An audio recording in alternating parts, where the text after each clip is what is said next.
তো good evening everyone, আশা করবো আপনারা সকলেই খুব ভালো আছেন। আমিও খুব ভালো আছি। এখন হয়ে গেল টাইম 6:15। তো দুপুরের লাঞ্চ আমরা সকলেই স্কিপ করে গেছি, কেউই খাইনি। তো সকালে সেই পাস্তা বানিয়েছিলাম, পাস্তা খেয়ে আর কেউই খেতে পাইনি। তো এখন তো হালকা খাবার একটু আমি বানাবো টিফিন, যেটা হলো আমি একটু নোনতা সুজি বানাবো। ঠিক আছে, তো অবশ্যই দেখুন আমি কিভাবে বানাচ্ছিলাম আমি নিজেই। তো মনে হলো আপনাদের সঙ্গে একটু শেয়ার করে নিই। তো অবশ্যই সঙ্গে থাকুন আর দেখতে থাকুন আমার যে ব্লগটা, মানে আমার এই নোনতা সুজির ব্লগটা আপনাদের সঙ্গে একটু শেয়ার করবো। তার জন্য আমি এখানে নিয়ে নিয়েছি দেখুন পেঁয়াজ, গাজর, কিছুটা কাঁচা লঙ্কা, আর কুকারে সেদ্ধ করেছি আলু, আর বসিয়ে দিয়েছি এখন আমি কড়াই। সবটা মেজারমেন্টের উপরে করবো, আপনাদের সঙ্গে দেখাবো, সবটুকু শেয়ার করবো, অবশ্যই সঙ্গে থাকবেন। তো প্রথমে আমি নিয়েছি 1 বাটি মতন সুজি নিয়েছি। এটা আমি একটু করে নেড়ে নেব।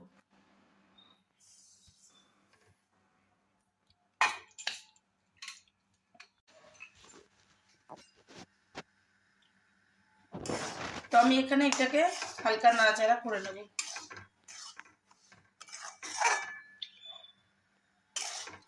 আর গ্যাসটা রেখেছি আমি হাই করে।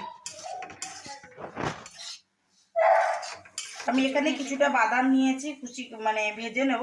আর এখানে কিছুটা সেদ্ধ আলু, যেটা আপনাদেরকে বললাম, সেটা আমি একটু কুচি কুচি করে নেব। আর এখানে আমাদের সুজিটা কাঠখোলায় ভাজা হয়ে গেছে। এইরকম হালকা লালচে লালচে তেলেতে দিয়ে দেবো আমি কালো সরিষা, দিয়ে দিলাম কিছুটা কালো সরষে।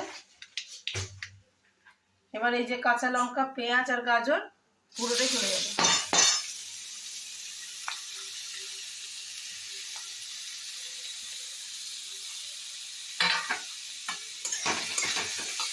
যেহেতু ছোটো ছোটো করে কেটেছি, বেশিক্ষণ সময় লাগবে।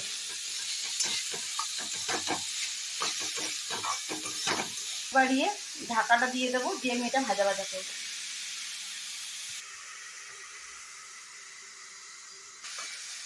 যেরকম ভাজা ভাজা হচ্ছে, মাঝখানটা ফাঁকা করে দিয়েছি। এবার দিয়ে দেবো এর মধ্যে একটু তেল।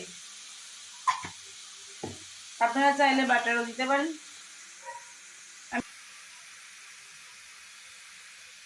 আমি দিয়ে দিলাম এতটার মতন আদা। আপনারা রসুন দিতে পারেন, বাট আমি আজকে রসুন দেবো না। এবার এটা আমি একটু ভাজা ভাজা করতে দেবো।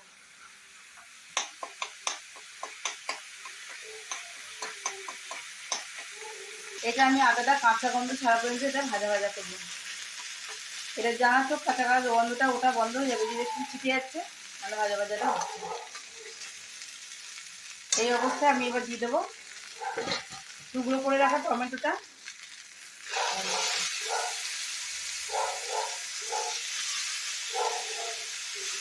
দিয়ে দিলাম। এবার সেদ্ধ করে ছাড়িয়ে রাখা যে আলুগুলো ছিল, এবার এগুলো দিয়ে দেবো। আপনারা এটা কাঁচা আলু দিতে পারেন, বাট আমি তাড়াতাড়ির জন্য সেদ্ধ আলু দিয়ে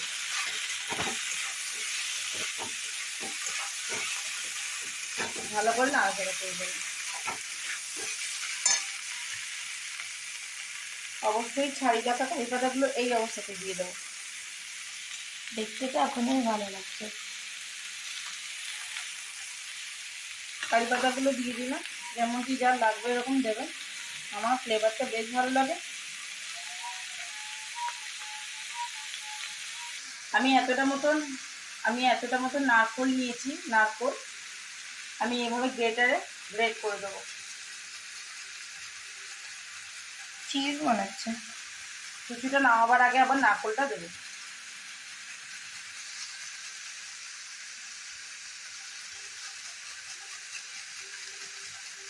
আমি এতটা মতন পরিমাণে হলুদ দিলাম। ঝালটা অবশ্যই আপনারা আপনাদের টেস্ট অ্যাকর্ডিং দিয়ে দেবেন। আমি এবার দিয়ে দেবো নুন।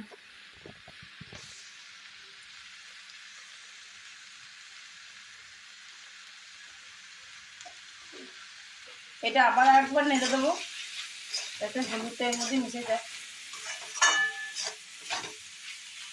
এরপরে এই যে সুজিটা দেবো, যাতে সুজিটা ঝরঝরে থাকে, তার জন্য আমি অল্প অল্প করে জল দেবো। ঠিক যে বাটিটা মাপ করে সুজি নিয়েছিলাম, ওই বাটিটার মাপ করেই জলটা নেবো।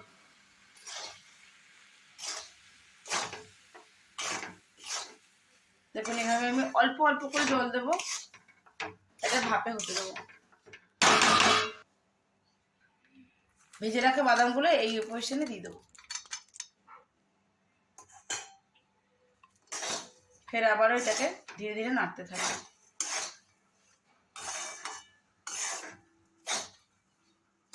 এটা সেদ্ধ আলু আছে বলে এই দলা দলাটা লাগছে, বাট সুজি কিন্তু এখনো দলা হয়নি আমার। আর আমি এখনো কিন্তু আমার সুজি দলা দলা হয়নি, এগুলো এগুলো সেদ্ধ আলু, সেগুলো আলুগুলো লাগছে এমনি। আর যে বাটিটার মাপে ঠিক ওই বাটিটার মাপে খালি জল দেবো, আর আমি এটা নাড়তে থাকবো ঢাকা দিয়ে। একটু একটু জল দিলাম, সে সেদ্ধ করবো, তার ডালা পেকে যাচ্ছে না।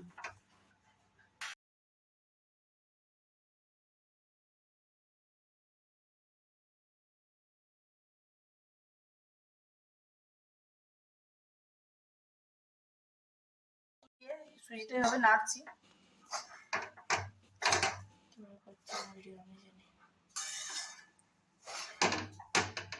এবার আমি দিয়ে দেবো এর মধ্যে একটু ঢাকা চাপা।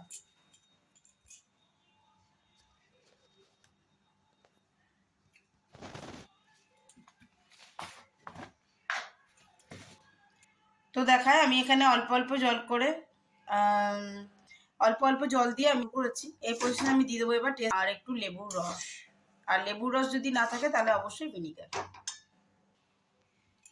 তো আমি এখানে দিয়ে দিলাম কিছুটা চিনি,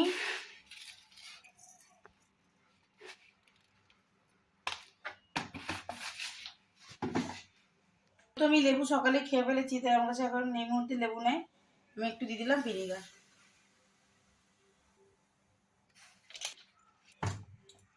ছাড়া করতে, যেহেতু চিনি দিয়েছি চিনিটা জল ছাড়বে।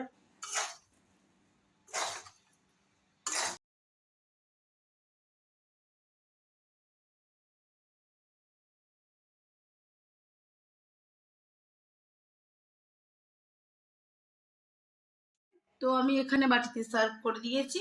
এবার উপর থেকে ডেকোরেশনের জন্য একটু নারকেলকে গ্রেট করে দিয়ে দেবো। মনে হয় চিজ, কিন্তু আসলে চিজ না। দেখুন আমি নারকেল গ্রেট করে দিয়েছি, এটা দেবো। এটা চায়ের সঙ্গে হেভি লাগবে, আর ভালো স্ন্যাক। গরম গরম চা রেডি হয়ে গেছে। এই যে। তো আজকের মেনুটা আমার কেমন লাগলো অবশ্যই জানাবেন, বাড়িতে অবশ্যই কিন্তু ট্রাই করবেন। কেমন লাগছে সেটা কমেন্ট বক্সে কমেন্ট করবেন। আজকের মতন ব্লগটা আমি এখানেই করলাম। ভালো লাগলে অবশ্যই লাইক কমেন্ট শেয়ার করে দেবেন। আর যদি আমার চ্যানেলে নতুন হয়ে থাকেন বন্ধু, তো প্লিজ আমার চ্যানেলটি সাবস্ক্রাইব করার বিশেষভাবে অনুরোধ রইল। সকলে খুব ভালো থাকুন, সুস্থ থাকুন।